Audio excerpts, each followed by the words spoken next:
उत्तराखंड वालों से थोड़ा बच के इसलिए रहना चाहिए कि उत्तराखंड वालों के पास जो है एक पावर देवताओं की भी है। यहाँ गुरु गोरखनाथ जी के 9 चेलों के रूप में जो खैरानी नरसिंह, डोनिया नरसिंह, दुधाधा नरसिंह, गोलजू देवता हो गए, गढ़ भगवती हो गए, काल भैरव, ये आज की तपस्या नहीं है, उसके पता नहीं कितने जन्मों की तपस्या है जब उसको परमात्मा की कृपा मिले। उसको नियम धर्म में तो रहना चाहिए, और नियम धर्म में नहीं रहेगा तो अपने आप से सब कुछ खो दे। वो देवता कभी किसी का बुरा नहीं करता, उसका तो सारी चीज जब देवता देखता है तो फिर वो धीरे धीरे करके विलुप्त तो होना शुरू हो जाता है। एक द्रौपदी के रोने से पूरी महाभारत हो गई, एक सीता जी के आंसू से जो है क्या कहते हैं पूरी रामायण हो गई। तो मैं छाल मार देता। हमारे गढ़वाल में एक परंपरा है कि ये नरसिंह का जागर है, तो नरसिंह के उसमें कहा गया कि ध्यान का बलियान बल गंगा फाड़ दे दो। अगर किसी ध्यान ने रो दिया, किसी ध्यान ने कह दिया कि अगर सच्चे हृदय से पुकार लिया कि उसके मायके से हो या फिर, तो वो जो है खाद के रूप में जाते हैं। जय हो भगवती मैया आदिशक्ति पराकाष्ठा, जय हो जगत जननी माता महाकाली माई, और सबसे बड़ी बात है हमारे सत्य सनातन धर्म की जय हो। आज मैं जिनके साथ यहाँ पर बैठा हुआ हूँ, ये मेरा परम सौभाग्य है कि जिनको अभी तक मैंने खाली एक टीवी पर देख रखा था, या हम यूँ कहें हमने अपने चैनल पर, कई चैनलों पर देख रखा था, वो आज हमारे लिए उन्होंने समय निकाला। थोड़ा सा ये कहीं ना कहीं माँ की कृपा है, माँ की असीम अनुकंपा है।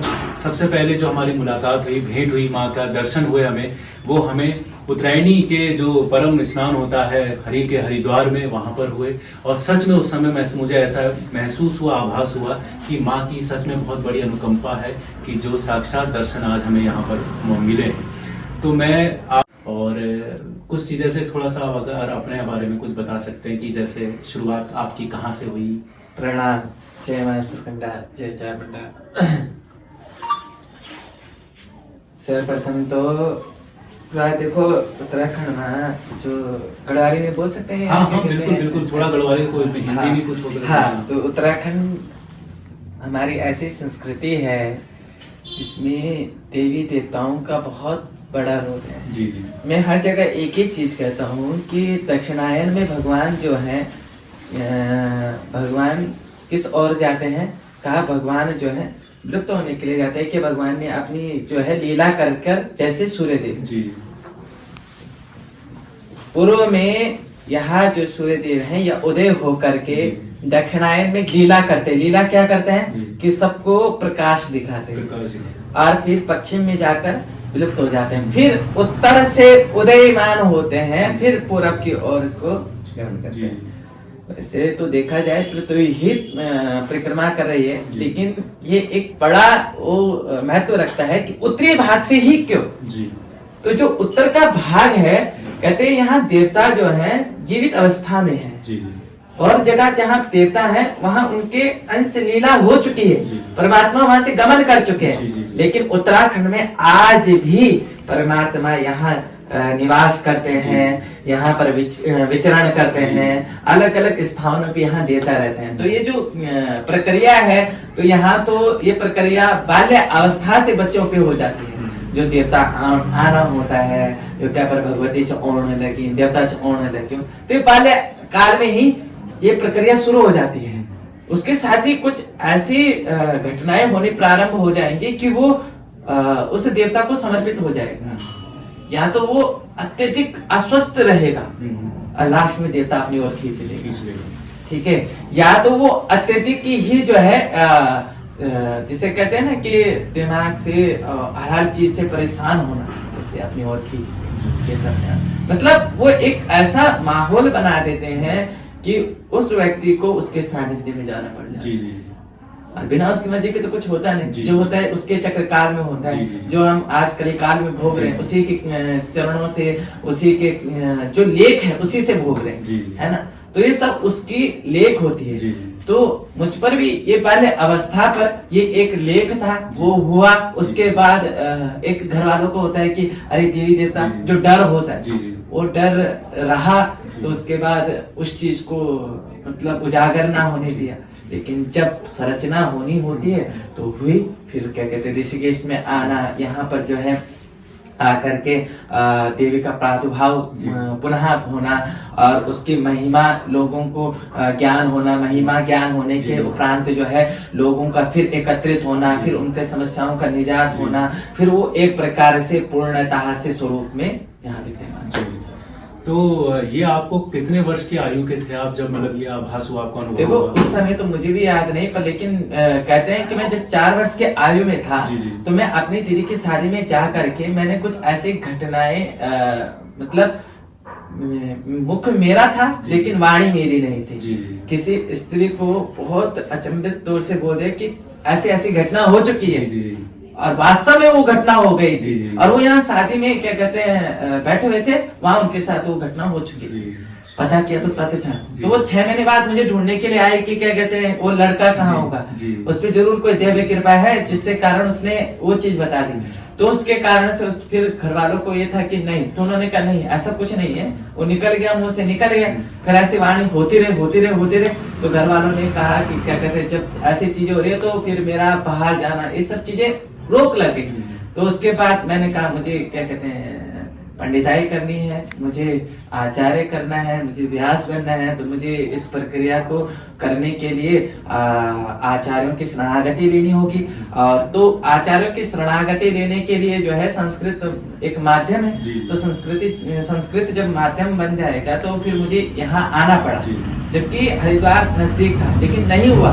उसने घर से दूर रखना था ना, इस संरचना को रचना था, तो वो मुझे यहाँ लेकर आ गई। तो दूसरे में ये चीज पूछना चाहता हूँ, आज के समय में कई युवा वर्ग जो है वो नए देव डंगरी बन रहे हैं, मतलब नए पशवा बन रहे हैं, नए धामी बन रहे हैं, नए उपासक बन रहे हैं। तो कई बार ऐसा होता है कि हम उन लोगों को ना पहले से ही कई चीजें का अनुभव हो जाता है, अनुमान हो जाता है।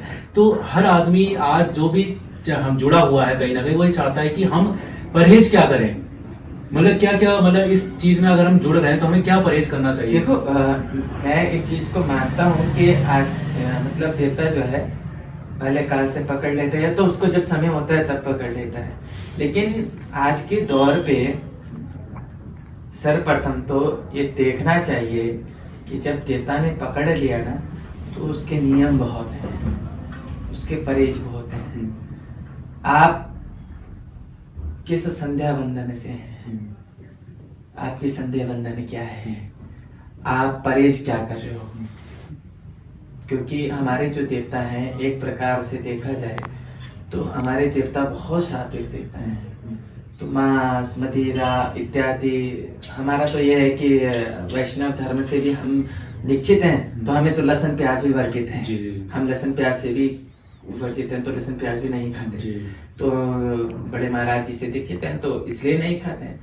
लेकिन अगर उत्तराखंड की बात की जाए तो यहाँ तो बहुत चीजें क्या कहते हैं परहेज में होने लायक। हमारे यहाँ तो क्या कहा था को छुए खाए खाना, बहुत परहेज इतने कि जिसमें एक सामान्य व्यक्ति को ऐसा लगता है कि देवता की कृपा हो गई। अब देवता की कृपा होने के बाद अरे ये तो क्या कहते हैं सुखद है, सुखी कोई भी नहीं, ना सुखम चक्रवर्ती ना सुखी, तो चक्रवर्ती भी नहीं हुआ।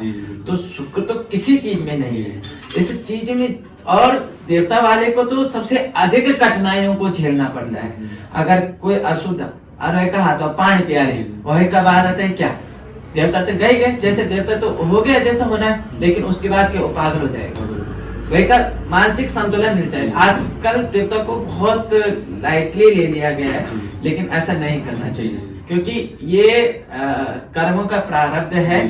ये आज की तपस्या नहीं जिसमें ये आ रहा है, वो उसके आज की तपस्या नहीं है, उसके पता नहीं कितने जन्मों की तपस्या है जब उसको परमात्मा की कृपा मिल रही है। और जब उसे परमात्मा की कृपा मिल रही है तो मेरे मुताबिक उसको नियम धर्म में तो रहना चाहिए, और नियम धर्म में नहीं रहेगा तो अपने आप से सब कुछ खो देगा।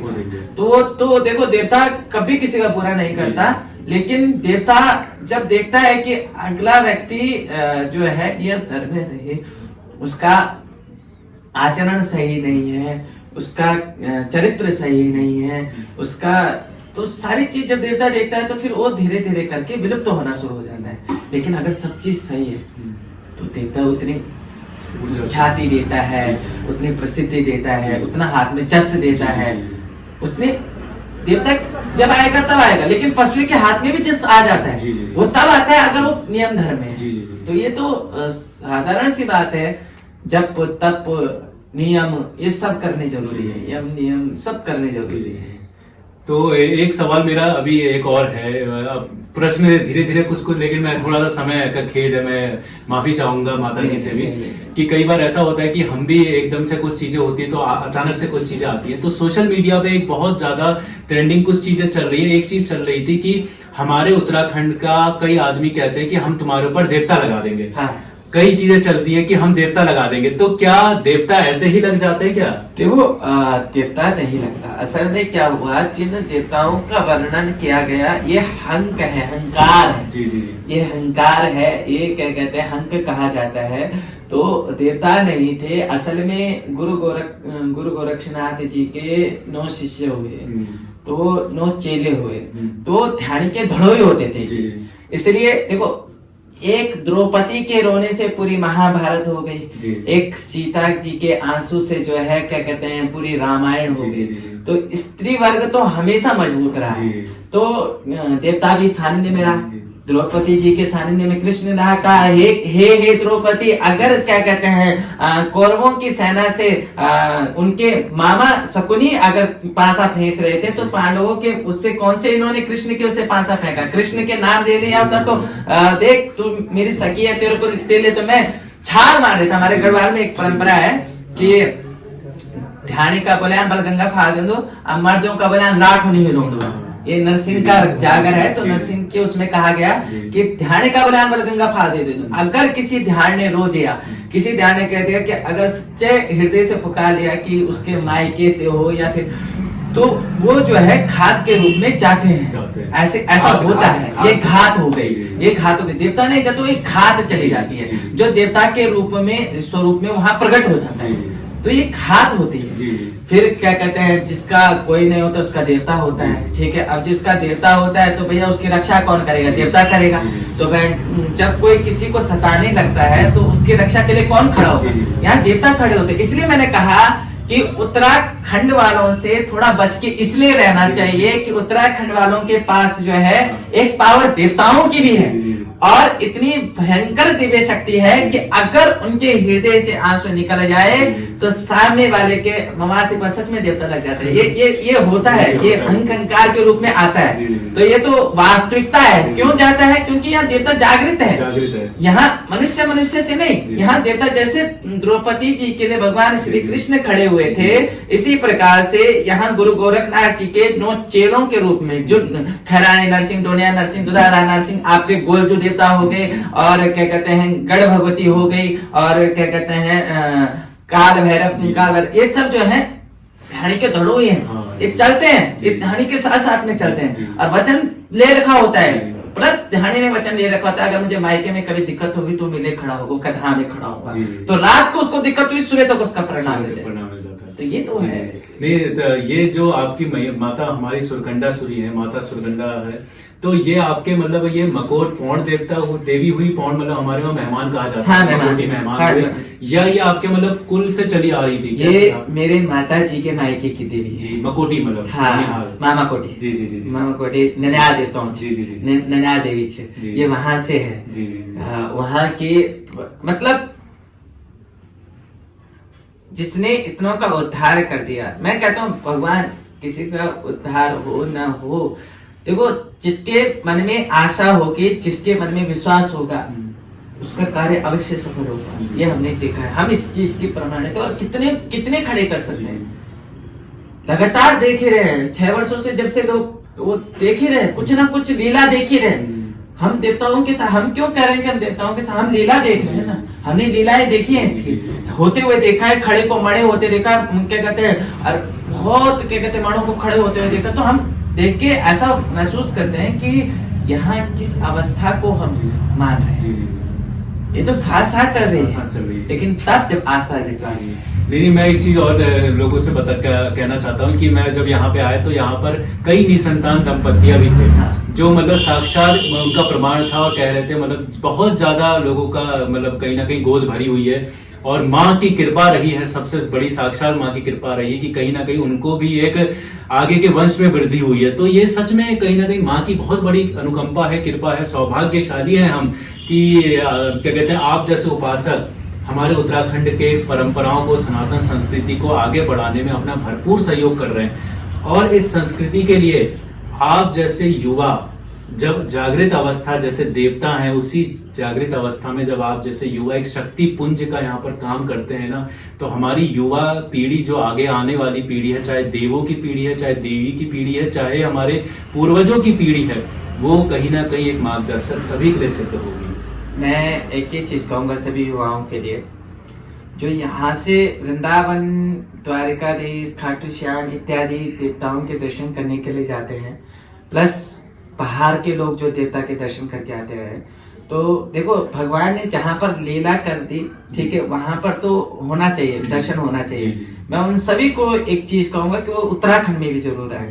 क्यों उत्तराखंड में? क्यों? जहाँ लीला हो चुकी है वह आपकी मन्नतें स्वीकार हो रही हैं, लेकिन जहां पर साक्षात परमात्मा विद्यमान है, जिस उत्तराखंड में साक्षात परमात्मा विद्यमान है, वहां पर आपकी मनोकामना जहां 4 दिन में पूर्ण हो रही होगी, वहां पर आपकी 2 दिन में पूर्ण होगी।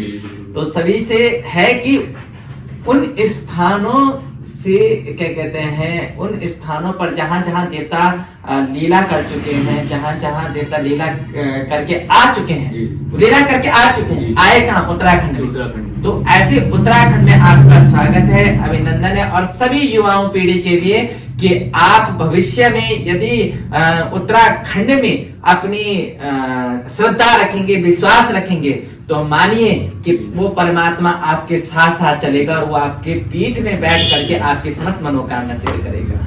बहुत बहुत मैं आप अपने वाणी को यहीं पे विराम देते हुए, माँ को कोटि कोटि नमन करते हुए, साधुवाद करते हुए अपनी वाणी को यहीं विराम करता हूँ। और मैं अपने दर्शकों से यही अपेक्षा करता हूँ कि जितना हो सकता है इस सनातन संस्कृति के साथ साथ मैया के जो भी साथ में लोग हैं वो इस संस्कृति को आगे बढ़ाते रहें और हमारे देवभूमि की संस्कृति को कहीं ना कहीं चरण स्पर्श कोटि वंदन करके यहाँ पर जरूर आए। जय माता की जय।